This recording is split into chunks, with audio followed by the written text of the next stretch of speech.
Okay, so we'll look at the general fund budget as of today, and we'll compare it to where we were at March 14th. Slide 2, goals of our budget presentation tonight, what we want to look at. Take a quick look at the district capital projects fund balance and what we have planned for that fund. Take a review of the debt service, much like we did last year.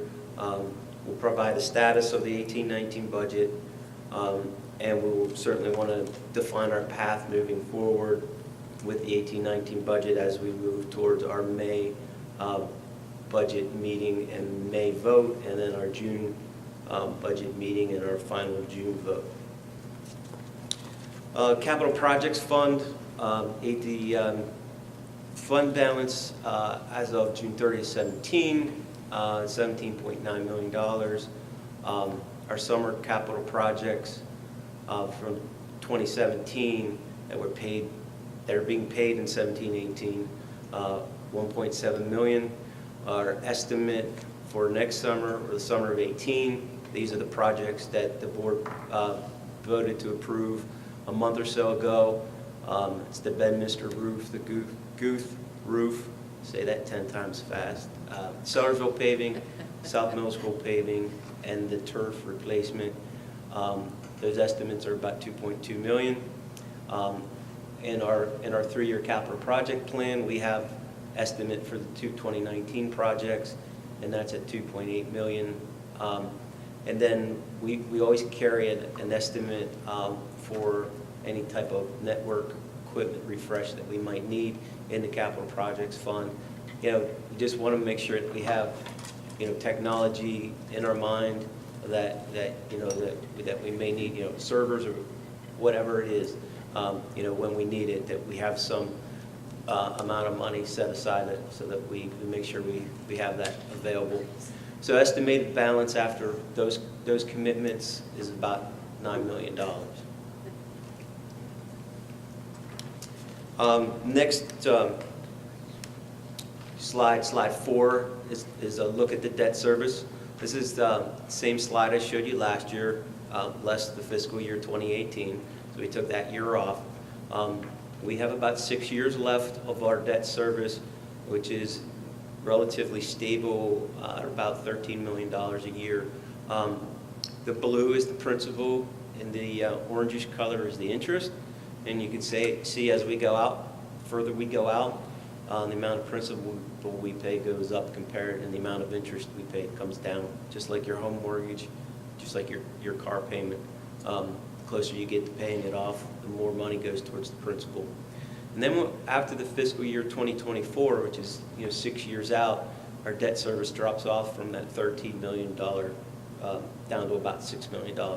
It stays there for a year, and then it drops to about $4 million, and it stays there for about 4 years, and then it drops again, and it stays at that level, I think, to like 2045. And that last piece is the district share of the debt service for the VOTEC renovations.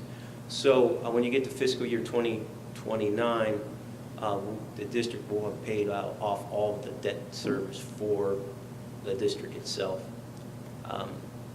We have that is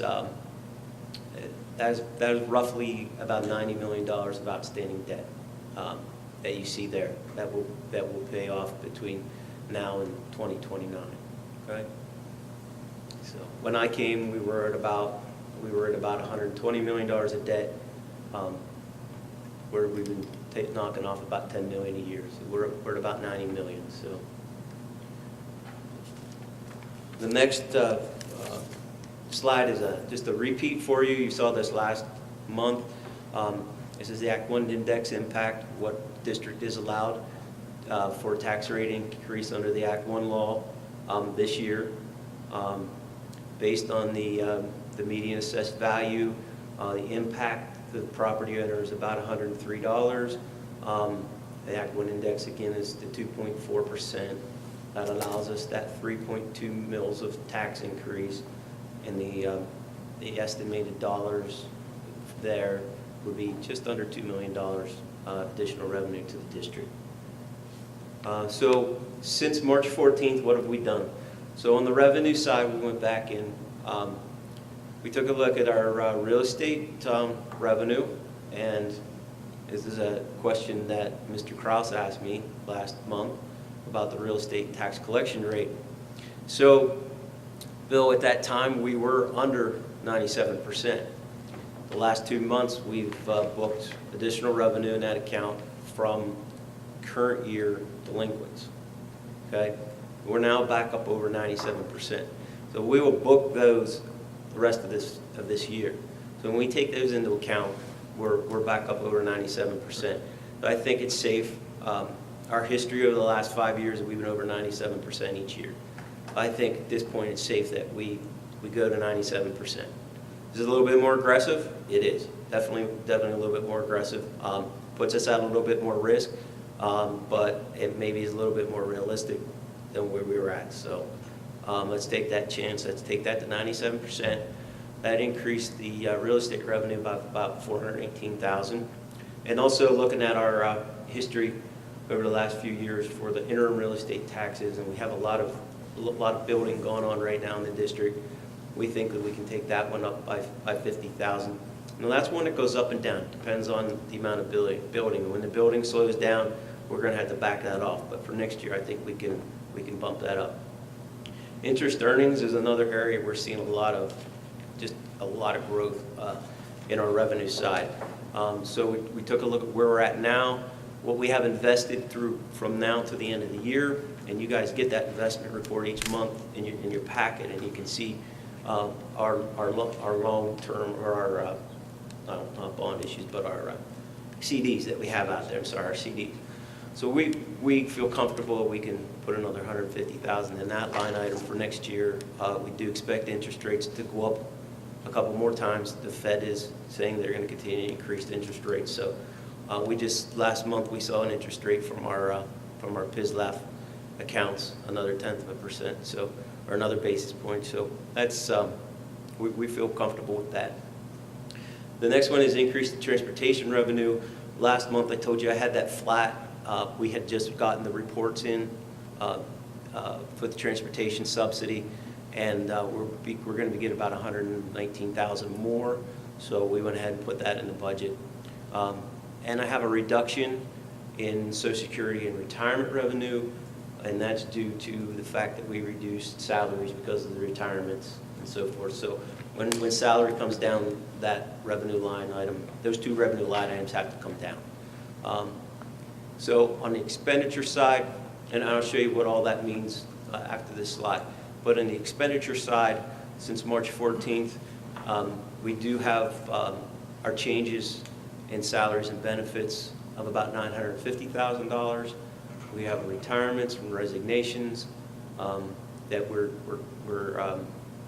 taking the savings from the breakage, the difference in the salary of a person that's retiring and the salary of someone that we budget for when they come back in, the new person coming in the district. So we got all that information in the beginning of April, so we put that in.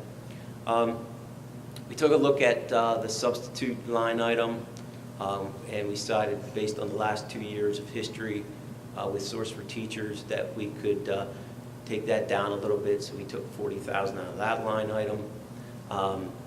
We took $30,000 out of legal fees in pupil services.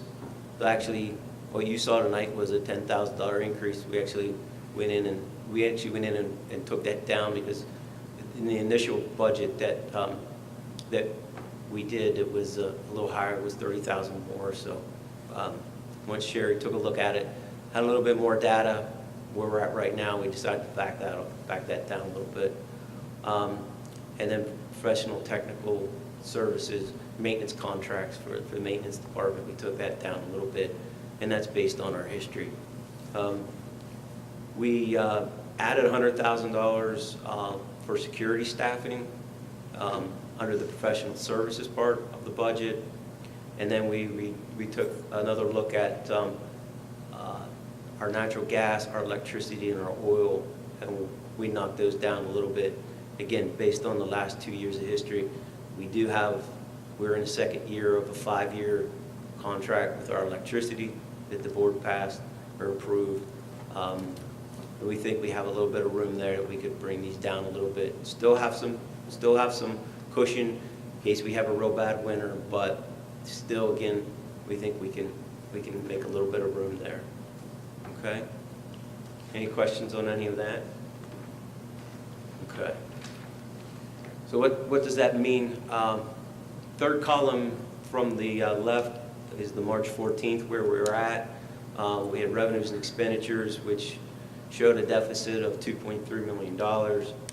With the changes that we just went over, our deficit has decreased to $587,000.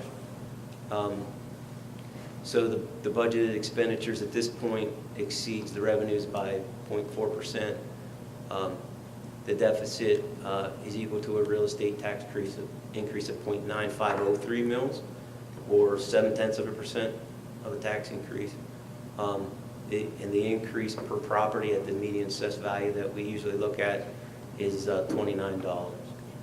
So under the Act 1 index, it's about, we could have about a $2 million tax increase. It's about $100 per property, $103 per property. But at this point where we have the budget, if we put a tax increase in place to close the deficit, it would be not 3 mils, but 0.9 of a mil, and about $29 instead of $103. So we're getting closer to a balanced budget. Okay. Here's a look at the the revenue summary, local, state, and federal, and the change from March 14th to April 11th. Local revenue is up, as we discussed, the various areas that we increased. State revenue is up based on the increase in the transportation. State revenue is actually down. We had an increase in transportation, but it was offset by the decrease in the Social Security and the retirement revenue that we put in place. So we're actually down a little bit in state, and federal's the same, and total revenue is $137.5 million. On the expenditure side, you can see, again, our 16-17 actual, our final budget for 17-18, where we're at on March 14th, and now where we're at on April 11th. Biggest changes, of course, salary and benefits, because of the savings in the salaries, benefits from the retirements and resignations. Up a little bit in the purchased professional services because of the security costs.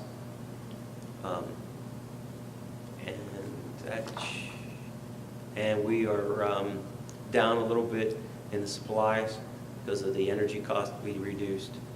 But overall, we went from $139.3 million down to $138.1 million budget from last month. Sean, tell me again what the 500 other purchase services is? What services are they? 500 insurance, liability insurance, travel, mileage. Amelia, I'm drawing blank. What all's in there? Because it went up $1 million, correct? Am I reading that right? It's on par with 16, 17 actual. Yeah, it didn't change from last month, but it's actually just a little bit under the 16-17 actual number. But it is up from budget to actual. Okay. Yeah. Tuition is in there. Tuition to any tuition. For Charter schools, that tuition. cyber Okay. charter schools, Okay. Not tuition placements. Okay. You know, it's under the 1,200 or the 1,100, but it falls under the 500 objects. So all your tuitions, out of district placements, all costs for insurance, like liability, general liability insurance, all those type of things, travel, but travel's a very small part Yeah, I of was that. gonna say, I didn't think travel would drive it up that high. Yeah. Okay, thank you. Big things are insurances and And tuition. tuitions, yeah. Thank you. Yeah. Okay. Just the object summary pie chart, just because I like colors and pie charts. And I like to keep you awake a And little we bit. like pie. Yeah, and I really like pie. Okay. What's that? I said pie are round. Yes, ma'am. Requested positions, so this is what, this is the same list I showed you last week, or last month, I'm sorry. There's one change in here. Under the highlighted item, change from 1 full-time security guard to 2 part-time security guards based on the decision brief from the high school. And the rest of the positions are the same. The English as a second language teacher, driven by enrollment. The music teacher, driven by enrollment. Training position, driven by the need that we're unable to cover all the events that we need to be at. The 2 technology support positions we still have here for now. From the technology meeting that Diane had with the board, we're actually looking at contracting these instead of going with actual employees for the first year. Certainly some savings there, but we're working on that with the company, and also that may free up some additional money for maybe another person to work with the TV studio or something like that. So that's something that we're talking about. We go to the contracted service, the savings might free up enough dollars to have maybe a part-time person help in the studio, and I know that's an interest of the board, so that may be something that we could do. 1.4 high school teachers, that came from the need based on Mrs. DeBona's presentation to you. The next 6 teachers are from the program improvement requests through the curriculum department. 2 STEM teachers, 2 librarians, 2 world language teachers. And the last 3 positions are the positions that Dr. Weiwerker talked to you about tonight. The autistic support, the learning support, and the autistic support aid. And they will be for the classrooms, the new classrooms she talked about. Okay? So you see the cost there of those positions. And at this point, all those positions are in the budget and included in the total. Okay? The world language, are the high school teachers world language? Is that program? I thought, Yeah, the 6 program improvement ones are all from the elementary proposal. but we never really approved that, did we? We didn't, but this is where we just said, we talked about it and we said we'd have to see how the budget came out. And so here it is in the budget, so we can decide. what When would we do get with to that. decide that? Vote now or at the next meeting when we vote on the budget. Yeah, you guys decide, give me the guidance, and I'll, of course, make the changes as you wish. So, and we'll have a budget for you to vote on according to how you want it. But the budget timeline, this I showed you last month. So here we are on April 11th. May 2nd is our next date where we'll come back and have another finance meeting and another round of the budget for you guys to look at, hopefully. And that night also, Dr. Scheid will present the program improvement and curriculum budgets. That's the last department budget that you have to see yet. So we'll do that night. We will need our first vote on the budget on May 14th. And again, that's the first budget, or first vote. There are 2 votes, and you can make changes between your 2 votes. So we do have to vote twice. We vote, and then we put that budget on public display until the second vote. We advertise. We let people see it. We put it on the website. Put it in the DAO office for anyone to look at. And then on June 6th, we'll come back again for another finance meeting, another opportunity to look at the budget, talk about the budget, see if there's any changes we want to make. And then on June 18th is when we'll have our final budget vote. And then for that one, we need to have everything, locked in place. And we really need to do a budget vote at that point in time of the month, because we have then a very short time frame to get the tax bills out by July 1st. So we really don't want to push any further than that, than June 18th. It makes it very difficult for our tax collectors to get the bills out, because they have to have the millage rate that the board sets before they can start their process. So, okay. Sean, did you say what the trainer was for? Yeah, the trainer, we have one trainer full-time throughout the school year in the district, and he's responsible for all varsity, JV, junior high or middle school sports. So he can't be at all the places at one time. So we've tried to get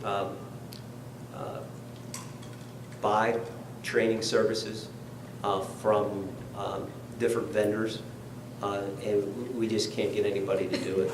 We've also offered to our nurses who are also have some certifications in those areas. Very, very hard to get any consistent response there. So it is definitely a need that we have for safety of the kids.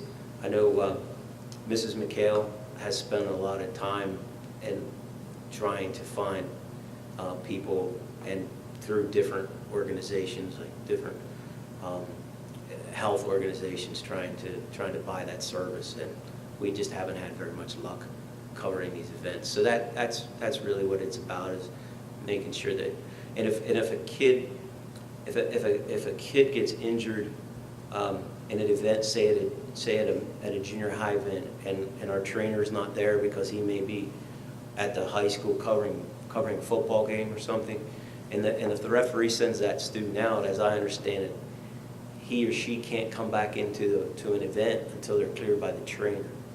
And even if they might not be injured, too bad, and they could possibly come back into the event, they can't, because we don't have a trainer there. They have to actually be cleared on their own then by a doctor or whatever before they can re-enter. So it's that need to make sure that the kids are adequately taken care of. I don't know what we will get. I mean, it was a request.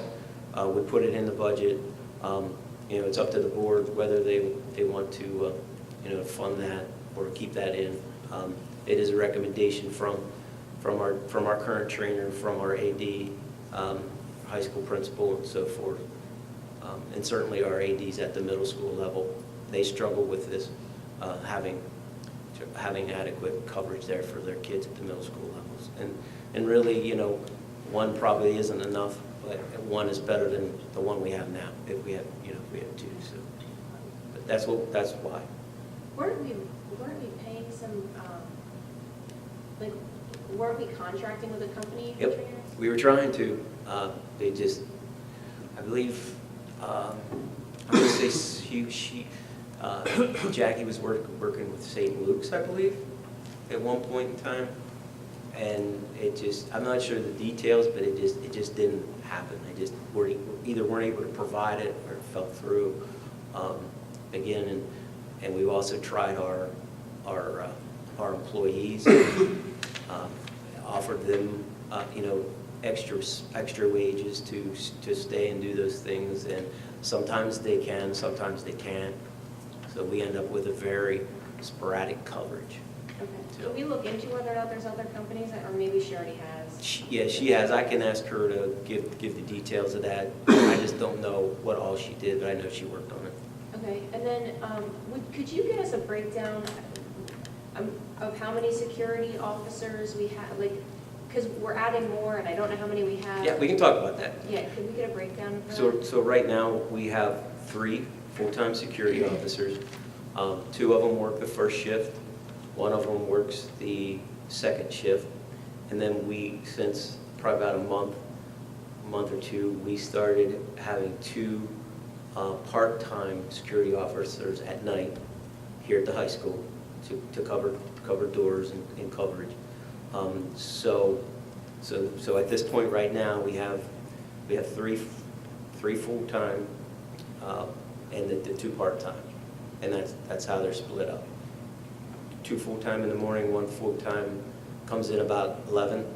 He's here till 8 or so, and then two that come in anywhere 6 to 10-ish range, depending on what we have going on in the building and where they need it. And those two were added here after the incidents that happened recently. So what we're looking at now in Ms. DeBona's request is a SRO, a school resource officer, plus 2 security guards in the morning, so there'd be 3 in the morning for the first shift, and then 1 full-time security guard in the afternoon, starting at 11, roughly how he is now, and then the 2 part-time people. The security resource officer, we had talked about possibly sharing a police officer with Pennridge Regional, is that what you're talking about? That's how that would work. Okay. We would contract with Pennridge Regional for a police officer. It would be stationed at the high school throughout the school day. And he would be here every day school's in session. And then the rest of his work, when school's not in session, he would be on duty as the chief puts him, on duty. But he would work 5 8-hour days for us when school's in session. So that would be in addition to the 2 full-time, so we'd have 3 people here during the day, all day, is that correct? Yes, we would have SRO, 2 full-time security guards, starting in the morning and working throughout the day when the kids are here, and then a security guard coming in who is currently here. He would stay the same, and then we would have the 2 additional ones that we have been having here. So our addition is the SRO. So, and I don't mean to sound, I'm not trying to be smart, but like, if we have 3 of them here at the same time all day, what are we going to, like, do we have a need for them? Are they all, what are we doing, what are we having them do all day? Do you want to talk, Dr. Raddick? Well, right now we have the 2 that are here full-time during the day, and there's some overlap going on. I think on that decision brief, Ms. DeBona broke down what their schedules are right now. So absolutely she believes, and her administrative team believe they need the 3. But can you explain the breakdown of why 3? Like, are they covering different areas, or they have to do Well, different sure. jobs? They have different jobs. One of them is usually at the security guard stand. Right now what's happening is many times that person gets pulled because there's an issue going on, so that nobody's covering the security guard stand at the main entrance. So then the secretary has to sign the people in. So we'd like to leave 1 person at the front door and have the 2 others rotating. Okay. And then could you also get a breakdown? I know we have a bunch of retirements. Could you break down where they're retiring from? There's a method to my madness, but I would like to know, like, how many do we have retiring at the elementary level versus certain content areas? And the reason I ask is based on the program improvement proposal dealing with the foreign language thing. I'm curious how many new teachers would need to be hired because of one of the other programs that's not built into this that she had suggested. And then I'm also curious, when you're hiring a STEM teacher for the elementary school, are you just hiring an elementary certified teacher, or is there a different certification? Because, there's the K to 6, but if you're science or math, you know what I mean? So is that just someone with an elementary teaching degree that teaches that? I wasn't sure how that, what the certification is for that.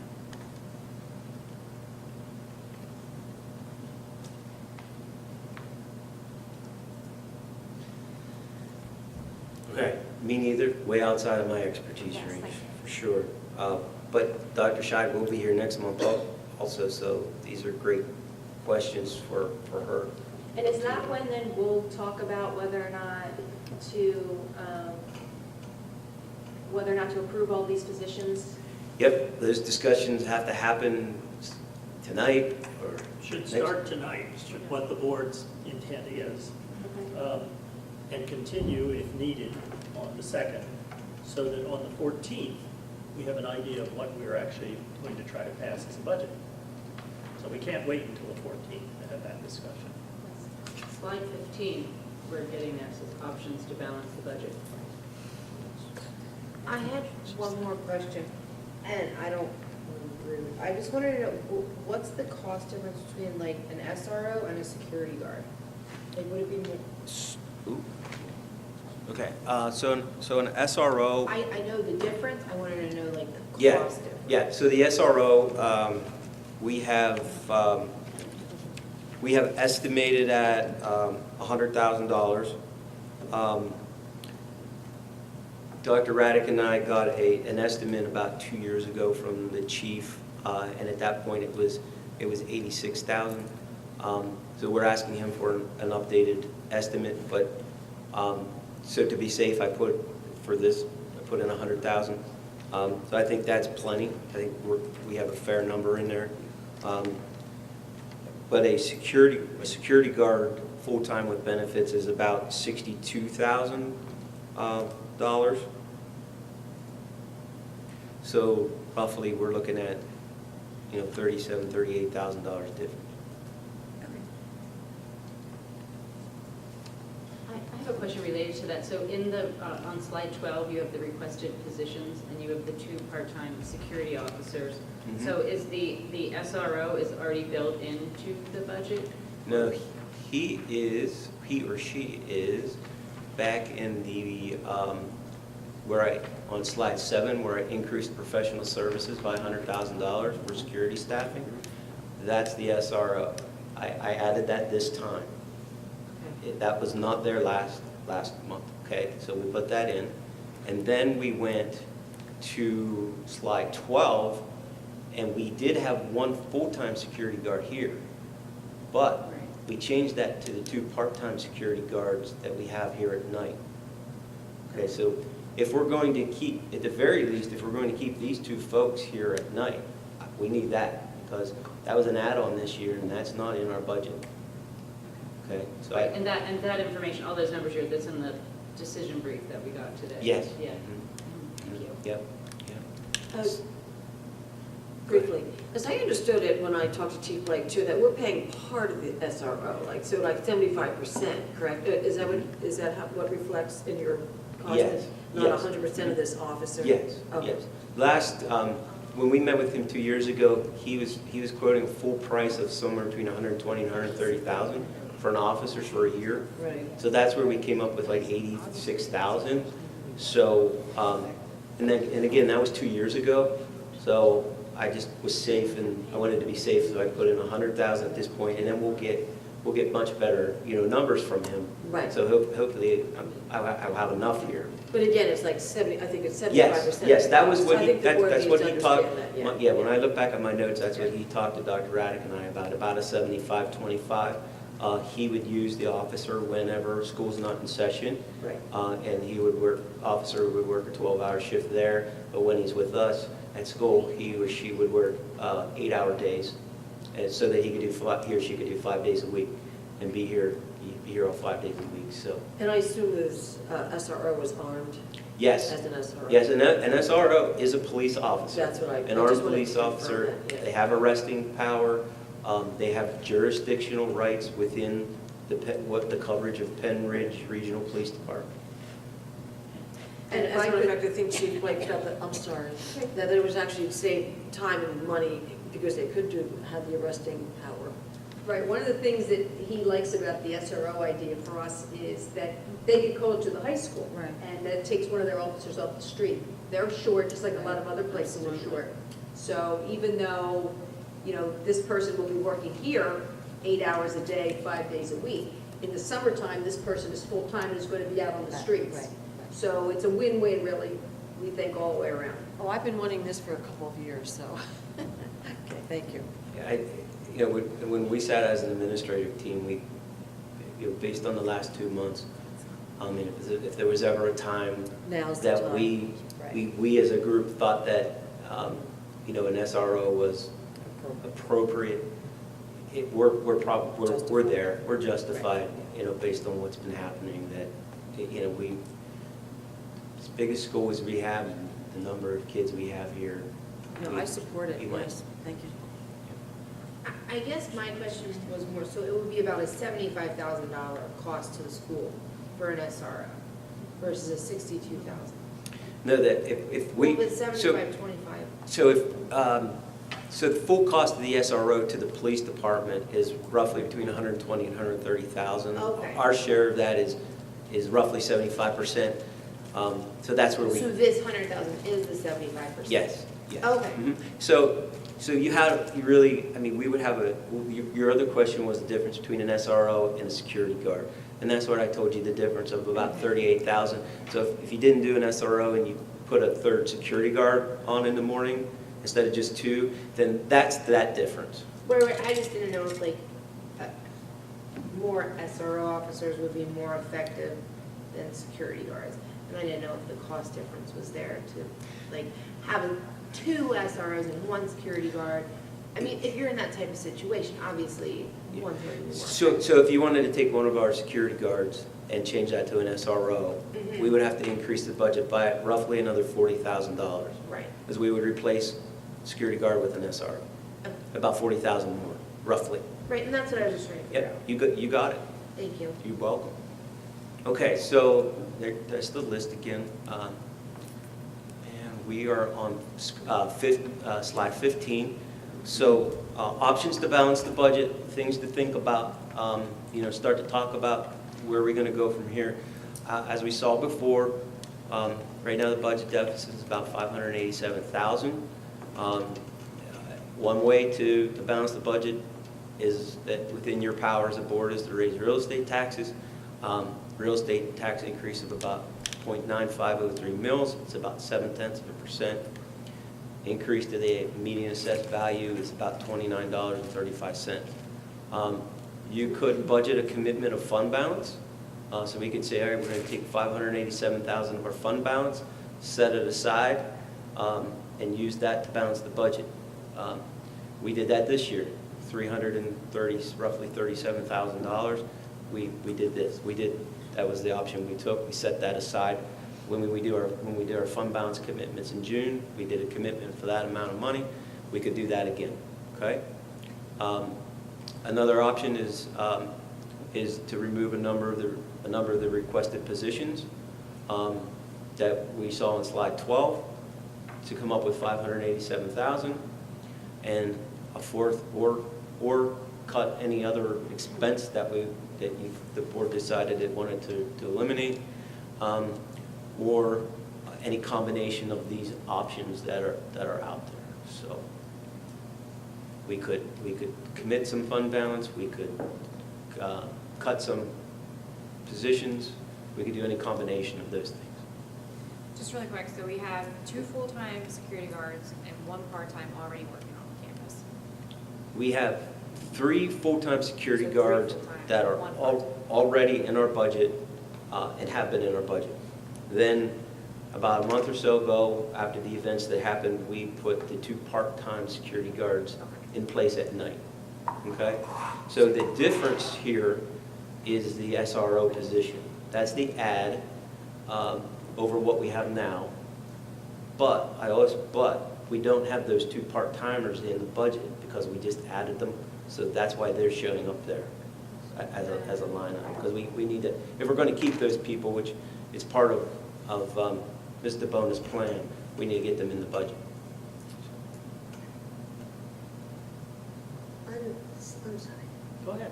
On slide 12, I was confused. I'm sure there's an explanation for it, but see when you have the one world language teacher, and then the health is 20,000, but then you also have one world language teacher, and the health is 8,000. So What's the what we difference? do when we add new positions is, for the most part, we'll add them out of family plan, but every once in a while, we'll stick one in out of at a single or a double rate, just because not everybody's a family plan. Trying to be as realistic as we can, and assume that not all of them are going to be family plans. Some of them are going to be a little cheaper than others.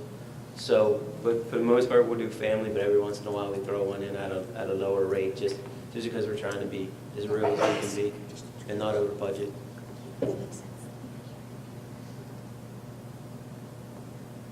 Mr. Karas? Sean, did I hear you right on slide 12 with the technology support that you're looking at contracting those positions? Yes. Okay. And what we would do if that works out, then we'll shift the dollars we need out of the salary and benefit budget over to the professional services budget.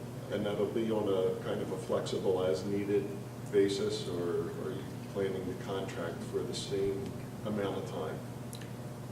Same amount of time, correct? Yeah, same amount of time. Just, okay, so we would gain on the salaries, benefits.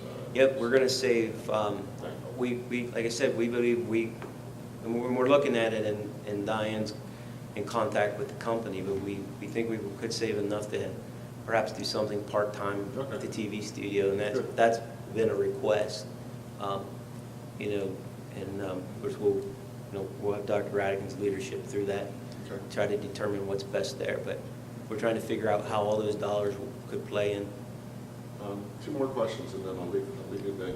Have we explored grants for any of the STEM technology that we're bringing in? Is there any grants out there available for us, state, federally? There's nothing that I've seen for grants. The state is talking about right now very loudly about some potential money for security. Yeah, So there might be something coming from the state to school districts for security. Up recently, the only money for SROs has had to be a township or police department grant through their side of the state, and really nothing on from the Department of Education side. But all the updates we're getting and the chatter out of Harrisburg about what they're talking about is potentially some money for some security. They're talking about a lot of things in Harrisburg, but if the money comes with it or not is the real question. That's all maybes, right? Yeah, and does Pennridge qualify for it? Will it be need-based based on your economic wealth of your school district? Usually when that happens, we lose. Okay, thank you. Okay, so that concludes your budget presentation, I believe. Yep. As I mentioned at the last meeting, maybe it was at the last board meeting, we need to give the administration some guidance about what our plans are in terms of voting on a budget. I don't mean when we're going to vote on it, I mean what we're going to vote on. For instance, right now there's a structural deficit of $500 and some thousand in this budget. Obviously, he's laid out some of the options for how we can correct that, or at least take that into account. If we use fund balance, it's still a structural deficit, and I say that because next year, you have to make up that amount of money. If you use fund balance this year to pay for an ongoing cost.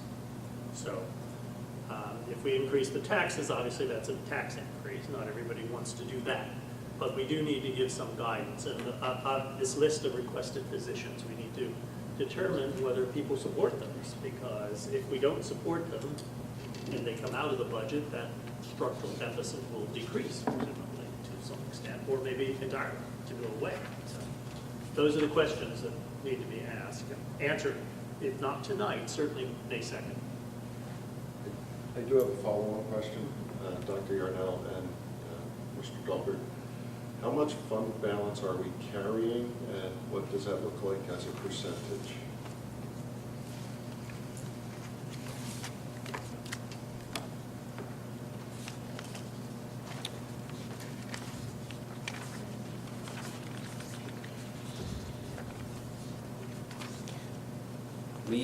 We looked at that. last month's presentation, so I brought that with me, and I'm going to grab that slide, and just so bear with me a second till I find it. Take your time. I'm just kind of curious. Sure. This would be uncommitted. What's that? Yeah, beyond. This would be uncommitted. Uncommitted, yes.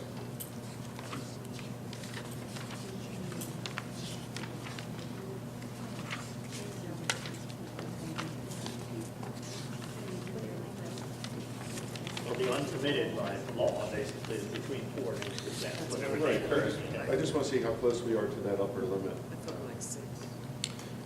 Okay.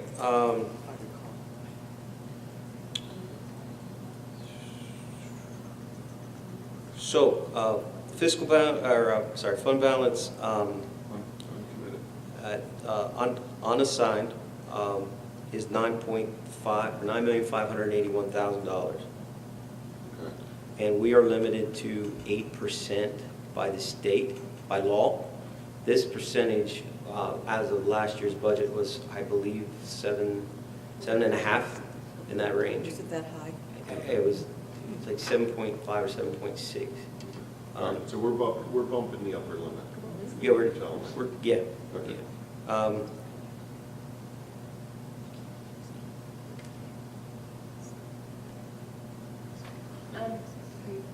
Yes, I'm done, thank you. So I guess, and Mr. Belbert and I talked about this earlier, some of my frustration, so in the last 3 years, we've increased spending by $18 million. And when we were going through the budget at our last finance meeting, one of the things that we were looking at was where the increases are, and Mr. Dahlberg followed up with an email and gave us what each of those line item increases were a result of. And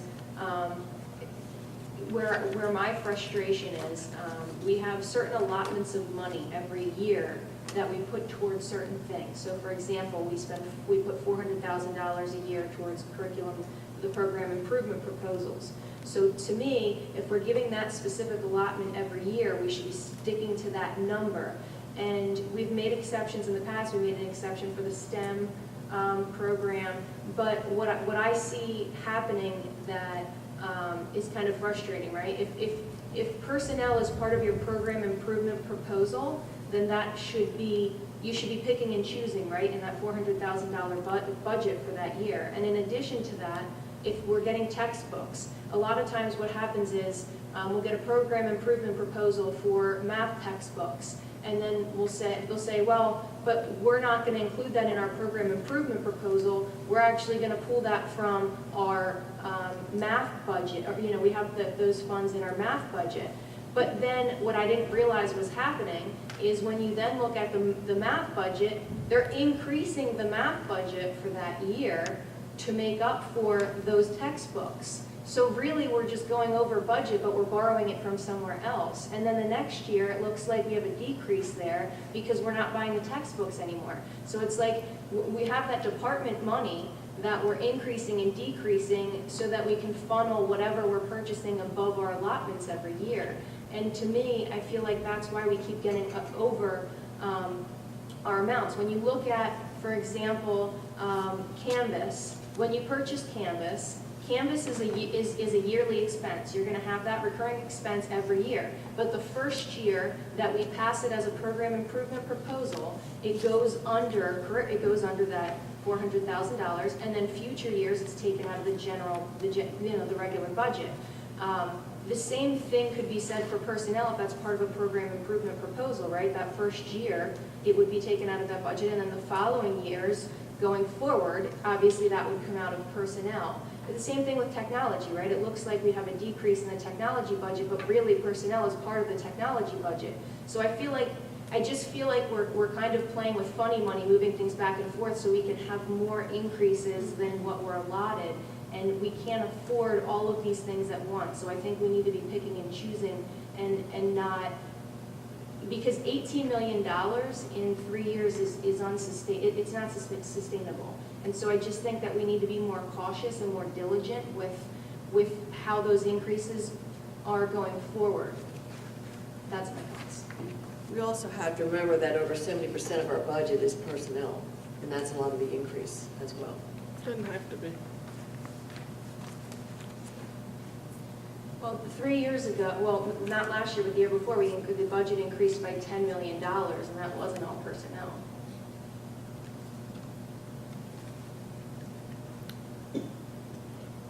So, I mean, that still doesn't answer the question.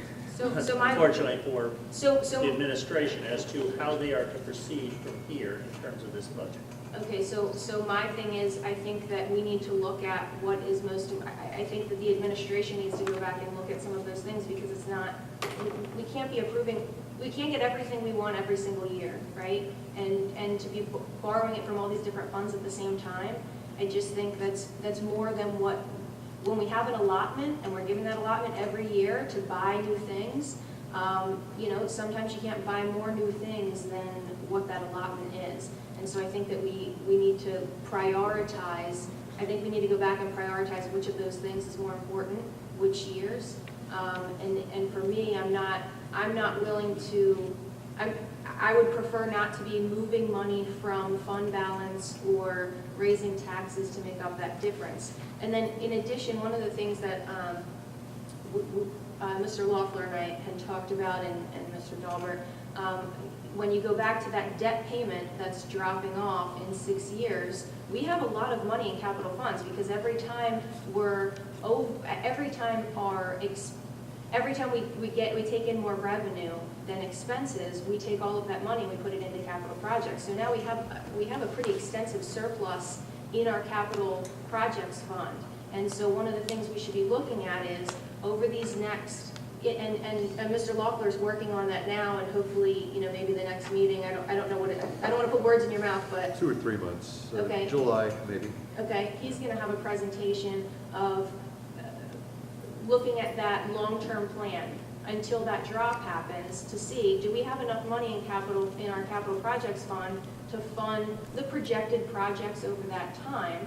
And if you know, and do we have extra in there that we don't need, you know, to get us to that point when our debt drops by $7 million and then a year later drops by, you know, another $4 million? So, I mean, there's some long-term planning there that can happen too, because we have that money in that fund as well. And, you know, another thing to think about too, we have a PSERS fund that we won't touch because it's a recurring cost every year. So we don't want to apply it towards PSERS, but then maybe we should be looking at what we're going to do with it. So, I mean, there's a lot of different components here, and I think that it would be helpful at some point to kind of, you know, come up with a plan for all of those things instead of just trying to pool in more money. In terms of the PSERS fund, that is one that I think at this point, we've saved long enough that we've actually hopefully gotten past the hump. Obviously, as Mr. Daubert said to me tonight, that assumes that the stock market doesn't take a terrible tumble, and PSERS therefore makes no money, where they're expecting to make 7.5% each and every year. But certainly, we could cover, for instance, that structural deficit that's projected out of the PSERS fund, and that would be roughly half of the increase that we see for the PSERS fund this year, because the increase is roughly $1 million. Now, next year, the PSERS fund would be down if we do that, and we would have to pay that $587,000 plus whatever the increase is in the PSERS fund projected for next year, and I don't remember what that is, but it's in the hundreds of thousands of dollars. It's not going to be theoretically, it won't be $1 billion next year, I don't believe. You know, that increase then is also driven by salary too. Right. So.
we're seeing at the elementary level are more important in my perspective, so I wouldn't want to eliminate some of the positions as much as purchasing new textbooks in certain areas that maybe aren't as necessary, you know, because there really hasn't been much change in some of those areas. So, you know, I think that would be helpful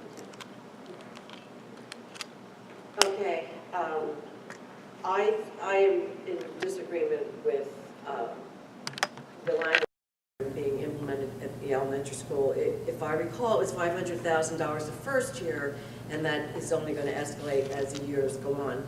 It is limited to a certain amount of students. It was based on a lottery. Am I correct in that?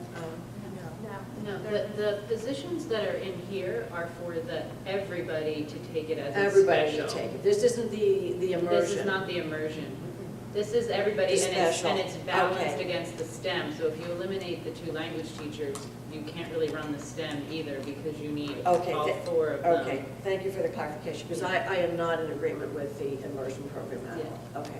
Okay. Yeah, the immersion isn't in here. This is at all. as the special, fifth special? Okay, okay, thank you for clarifying. Kraus? Mr. Dahlberg, I have a question on the debt service. Okay. In 2024, when our debt payments drop, okay, does it make any sense to restructure some of that longer-term debt and bring it in Absolutely, so that by 2029, we're debt-free? absolutely, absolutely. And we will be looking at that in those years. We look at all the debt at least twice a year with our advisor from PFM.